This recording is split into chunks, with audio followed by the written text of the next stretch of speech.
હે સ્વામી બાપા, આજની આ સભામાં આપે જે અમારા ઉપર અનંત કોટી ઉપકાર કર્યા છે એની સ્મૃતિ કરી, પરંતુ એ સ્મૃતિ કરતાં એવું લાગે છે કે આપના ઉપકારોનું ઋણ અમે કદી ચૂકવી નહીં શકીએ બાપા.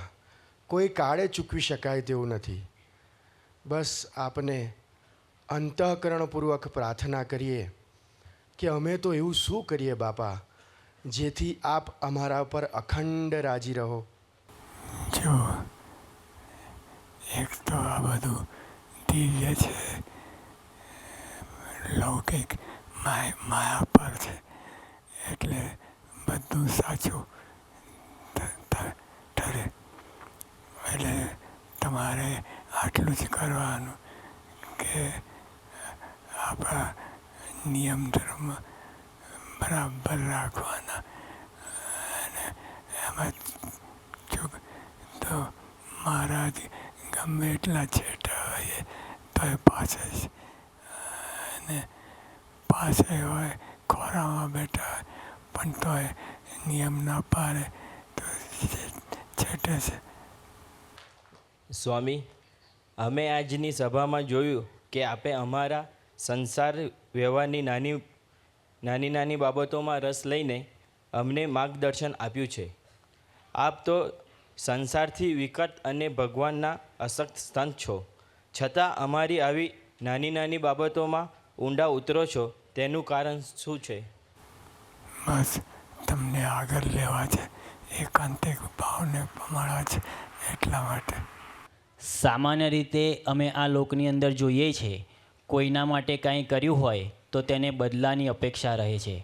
પરંતુ આપે અમારા માટે પત્ર લેખન કર્યું, મુલાકાત કરી, વિચરણ કર્યું, આવું તો ઘણું કર્યું છે, પણ અમે એને શબ્દમાં વર્ણી પણ શકતા નથી. પણ આપને લેસ માત્ર કાંઈ અપેક્ષા નથી, તો આપ કયા વિચારથી આ નિરપેક્ષપણે કાર્ય કરી શકો છો તે જણાવશો. ભગવાન બેઠા છે, ભગવાન આટલું બધું કરે છે તો આપણે આટલું કરવા જાય છે શું? સ્વામી, ગુણાતીતાનંદ સ્વામીએ કહ્યું છે કે આપણને સંતમાં હેત છે, તે કરતાં સંતને આપણા પર જાજુ હેત છે. આ વાત અમે આજની સભામાં મૂર્તિમાન જોઈ. હવે અમને આપણામાં અતિશય હેત એટલે કે આત્મબુદ્ધિ થાય તે માટે અમારે શું કરવું જોઈએ? બસ તમને આપે સેવા ભક્તિ કરો અને દિલ દઈને પ્રમાણિકપણે કરો, બધું ભગવાનને પહોંચે છે. સ્વામી બાપા, આપનામાં અતિશય આત્મબુદ્ધિ કરવાથી અમારા જીવનમાં શું લાભ થશે? સરધામ.